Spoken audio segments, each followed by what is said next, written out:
first era is the era of relationships.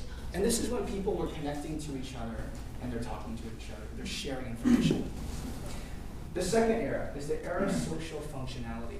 This is when social networks actually become like operating systems. You can build applications on top of them, just like you could on a Microsoft operating system in the 90s. You can build applications on top of it and reach all the millions of users.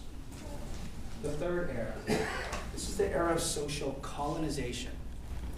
When I presented this in Amsterdam, the colonization, there's, yes, we've done that. So colonization is in the same way, but now Facebook, MySpace, and they colonize the open web beyond their actual walls, beyond their own borders.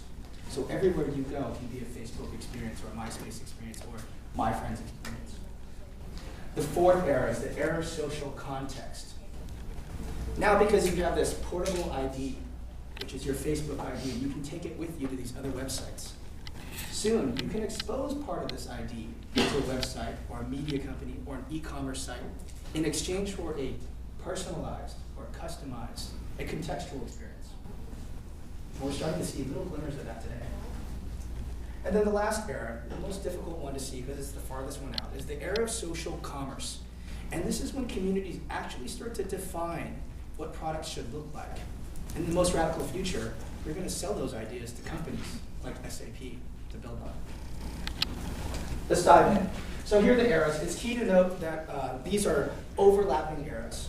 They're not sequential, so they start happening at multiple times. In fact, the era of social relationships, the darker the color means the maturity. It's been around for some time.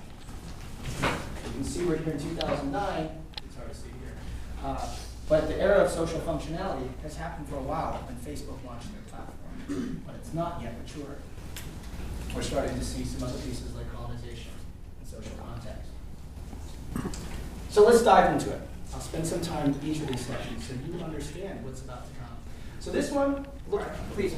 I wondered, do you see CRM systems getting more advanced? I know, for example, when I go to Amazon and they tell me my recommendations, it's like 5 years ago I bought something for my nephew who was then, 6, and now he's 11. So, but they keep showing me the same stuff for a 5-year-old or a 6-year-old. So what I wonder is, at what point will we see smart recommendations for things they might actually want? Well, I think if you haven't bought anything since then, they probably just want you to buy more something. So the era of social context is suggesting that you port in your information and data and history from wherever else you are online, whether that be on social networks or an email. Then that will serve up products that you may actually like. If you include a lot more of your stream of information, they can be much smarter about what they give you. And you give up if you're willing to give up that information. But if you gave them your Twitter stream and your Facebook information and a little bit of access to email, you're using Gmail, Google already has that. But from that, they could more easily do collaborative filtering that would allow them to suggest products that are more relevant to you in exchange for giving up that information. That's right. I think some brands will try to match your public profile even without your permission. Right. So if I can figure out what your Twitter name is, and I'm on Amazon, then I'm going to automatically, this is potentially a column served up by your Twitter stream, whether or not you answer that. Right.